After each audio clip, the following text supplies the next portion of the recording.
Micheal Jackson, the story behind the king of pop. Hoko, Oro, 20. What if I told you that one of the most famous entertainers who ever lived had a childhood most people would never want? He became a global superstar, broke records, changed music videos forever, and was eventually called the king of pop. But behind the fame were family pressure, loneliness, controversy, massive success, and secrets that many people still debate today. This is the story of Micheal Jackson, from childhood to his final days. Part 1: The Child Who Could Sing. Michael Joseph Jackson was born on August 29, 1958, in Gary, Indiana, USA. He was the 8th of 10 children in the Jackson family. Music was everywhere in the Jackson household, and Michael's father, Joseph Jackson, pushed his children toward performing. Michael eventually joined his brothers in the Jackson 5, and something became obvious very quickly. Michael wasn't just another member of the group. His voice, dancing, charisma, and ability to connect with an audience made him stand out.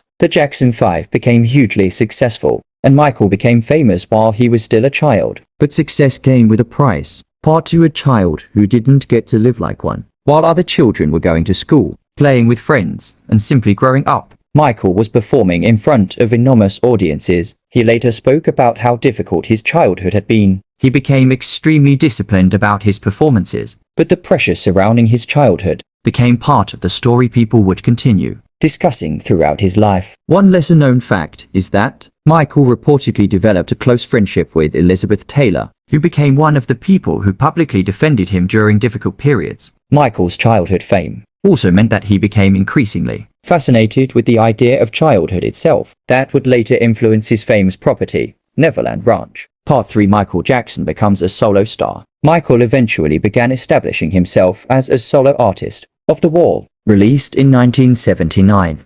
It showed that Michael could succeed without the Jackson 5. But his next major project would completely transform popular culture. Part 4: Thriller. In 1982, Michael released Thriller, and the world changed. The album produced enormous hits and became one of the defining albums of popular music. But Michael didn't stop at making songs. He transformed a music video into something closer to a short film. The video for Thriller became a cultural phenomenon. Michael's dancing became just as recognizable as his music. His famous moonwalk performance during a televised performance of Billie Jean in 1983 became one of the most iconic moments in entertainment history. And suddenly, Micheal Jackson wasn't simply a successful singer. He was a worldwide phenomenon. Part 5: The Secret Behind His Success. One of the biggest secrets behind Michael's performances wasn't a mysterious trick. It was preparation. Michael was known for being extremely demanding of himself. He rehearsed intensely, studied choreography, listened closely to music, and paid attention to tiny details. He wasn't simply dancing to music. He was trying to make the entire performance tell a story. That attention to detail helped separate him from many other performers.